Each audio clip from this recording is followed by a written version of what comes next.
I think it is really important not to have emotional reactions. I think you can care very deeply, but you have to practice the pause. Sometimes you have to give yourself 24 hours before you respond to a situation. I think there's a lot of clarity sometimes that comes overnight when it is something that, really is weighing on you. You wake up in the middle of the night and you're like, maybe I haven't considered this aspect or this consequence.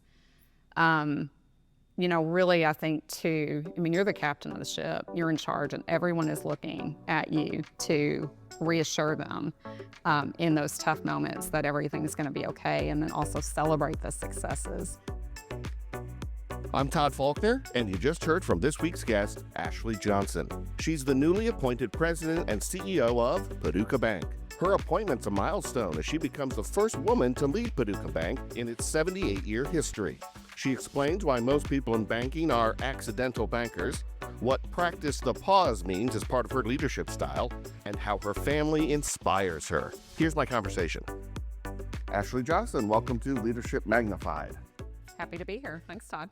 So you are unique as a guest in that you're my first guest who's not an elected official. So I think that will be interesting as we talk about leadership styles and influence and things like that. For people who are not aware of your new position, explain your role with Paducah Bank right now. Okay, January 2nd, I became the first female in our 78-year history president and CEO of Paducah Bank. So they have put me in charge. Has the weight of that responsibility settled in to your brain yet? Yeah, I think so. We Marty Herndon, who was our previous CEO, he announced back in last April that he would be retiring and moving at the end of the year. So there was definitely a lot of time to go through, I think, the selection process, think through what we really needed in that next leader, and for me to really wrap my head around moving into this spot. So it's, we've hit the ground running. So before we pivot to specific leadership questions, for somebody that's just average Joe, what does a president of a bank do on a day-to-day? It's probably, I imagine, a bag of tricks, but Yes. what would you tell somebody? So most people in banking are accidental bankers. You just get into banking because you need a job. So I have an ag degree from Murray State, and thought I would be doing some USDA work that I had done through college. Got into banking and, just have done a variety of different roles since I've been in banking since 2004. There's a lot of different things. I think every day is different. I think the most important thing is just how you respond to whatever situation the day presents. So, you think you have got your schedule and you know exactly what tasks you need to get done that day, what meetings you're going to have. But there's some curveballs that are thrown throughout the day, and just providing, I think, reassurance and leadership and guidance to team members, to leaders that, they reassurance and giving them the confidence to stand firm in the decisions that they know are right to make. So how would you describe your leadership style that you've developed over the years? Well, my leadership style, I think first and foremost, I really care about people. I love to see people grow and develop. I'm a big proponent of developing and promoting internally. So, I think we complement where we need those skills and we need those fresh eyes from outside the organization. But I also like people to take on new roles, to have that growth mindset, really encourage them. Sometimes when people don't see things in themselves that others see, to say, have you ever considered doing this? And these are the things I see in you. So definitely collaborative. I've got an amazing executive leadership team that we meet on a regular basis as a group. Lots of one-on-ones, letting people lead kind of their area of expertise, the area that they're in charge of, and do really well. But all of us coming together and working together as a team. So, that's pretty much it. I think that, the people leadership is definitely really important. And you mentioned team. What would be your advice to an up-and-coming leader who thinks, well, I can just do it all on my own. I don't need a team. You can't.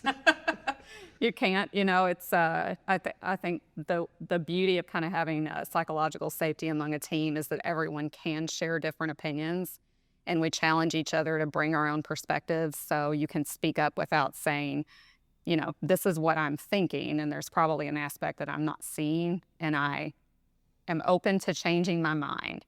But, really having that collaborative environment is fantastic. And, it takes all perspectives. It takes all angles. When I'm thinking of a decision, I need somebody to tell me, the things that I'm not considering. Am I seeing this? Just, I think somebody to kind of balance you out, consider different perspectives. You have to do it together. Maybe it's inside banking or outside banking or both. Who has been an influence in the way you present yourself as a leader?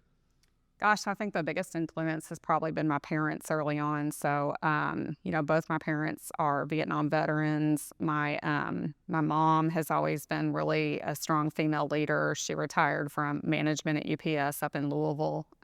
It's me and my sister.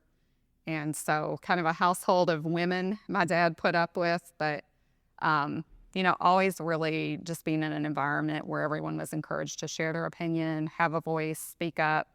I did go to Sacred Heart in Louisville, which is an all-girls Catholic high school, and I think that environment was wonderful too from a formative standpoint because everyone spoke up. Everyone. I think sometimes, especially, of course, this was the mid-90s.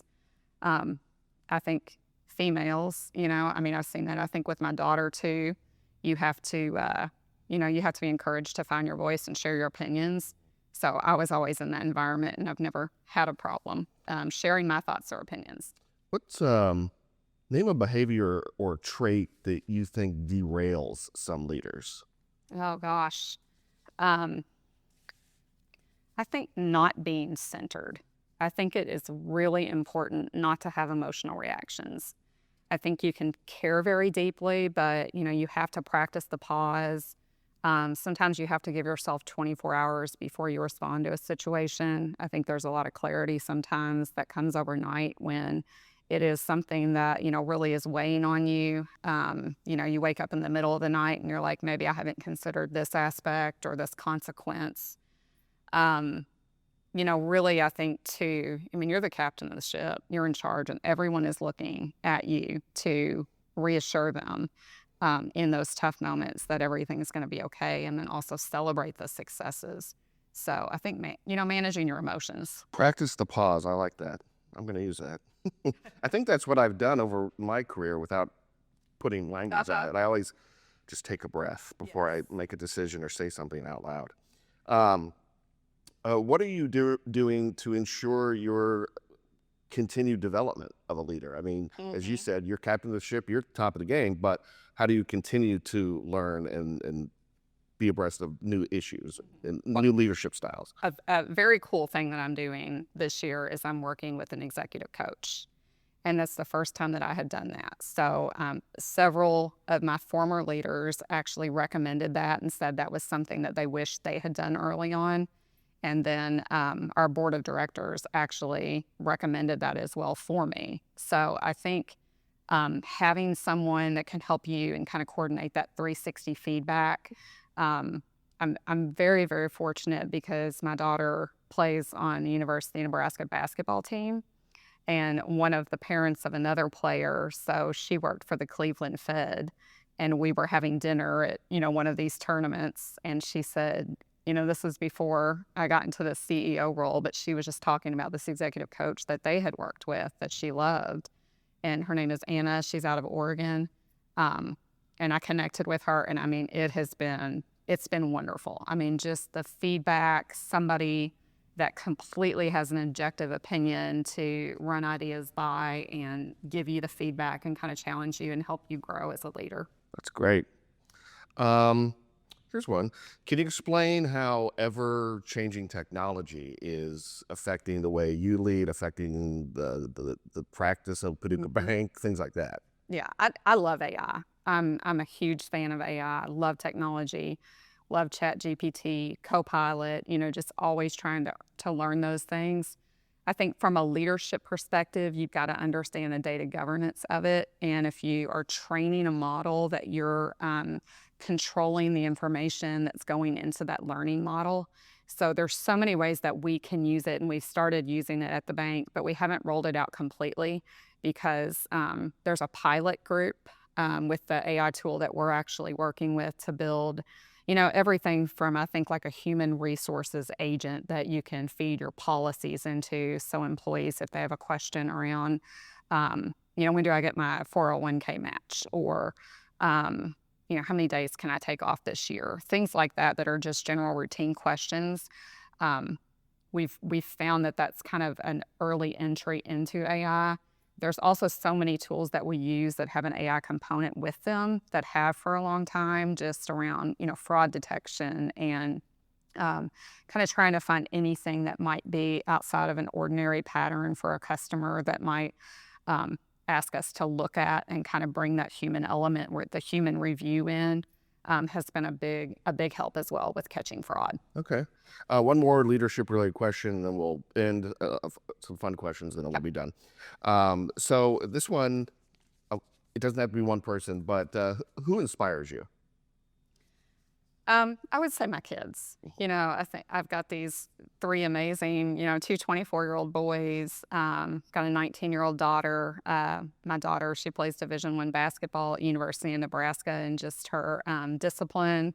She just made the dean's list. She's never made a B. I mean, she's just, when it comes to hard work, resilience, focus, that is her. And she gives wonderful advice. She's a great old soul, and just her maturity always has an impact and an influence on me. My other sons, they are my sons. My oldest, we adopted him from China when he was 14 back in 2015. He is just amazing. He's a manager at Amazon in Northern Kentucky at the Cincinnati airport, and just resilience. My other son, Grant, has got the most positive attitude of anyone I have ever known. We used to have a sign on his room that was the Henry Ford quote, whether you believe you can do a thing or not, you are right. Right. And that is him. I mean, if he's going to go out in the driveway and learn how to ride the unicycle, the next thing you know, he's out there riding the unicycle or teaching himself to play guitar. So my kids. Yeah, that's cool. Okay, so we end every podcast with just drawing back the curtain on your personality a little bit more, even though I've gotten a sense of that. Okay, every guest I've asked this, and no guest knows the show I'm talking about. So here goes. Do you remember the show Inside the Actors Studio with James Lipton? It's okay. A little bit, yeah. It was one of my favorite shows. They interviewed actors and directors and actresses, and he ended every segment with questions. Okay. And it was just kind of rapid fire. Don't think too much of it. So I'm going to go through the list. Okay, love it. What is your favorite word? Oh gosh, favorite word. So I think my word of this year is forward. Forward. Okay. What is your least favorite word? Oh, can't. What turns you on creatively, spiritually, emotionally? Gosh, I love gardening. I mean, I think that's the ag background. So I love flowers. I love veggies. Yeah, love to get my hands dirty. What turns you off? This is probably not a good thing to say for a banker, but hard math. So we hire people to do those things. So yeah. What sound or noise do you love? Oh gosh. Sound or noise that I love. I love music. Yacht rock. Give me some 80s, some 90s. Definitely. What sound or noise do you hate? Somebody biting their fingernails. That's fair. What profession other than your own would you like to attempt? I would love to be the person that soundtracks movies. So that's always been a thing. One of my great friends in college, we always joked, like, how can we get these jobs? How can we build soundtracks to movies? What profession would you not like to do? Medical. Anything medical. I am the person that the sight of blood, I faint. So yeah, that's not for me. And last question, if heaven exists, what would you like to hear God say when you arrive at the pearly gates? Well done, my good and faithful servant. All right, Ashley Johnson, thank you. Appreciate it. Thanks, Todd. And that's this week's pod. When you get a moment, like and follow this podcast and share it with a friend. Helps us get the word out, and I'd really appreciate it. Video and sound by Senior Executive Producer Morgan Regal. Editing by Brian Clapp. Until next week, stay safe, friends.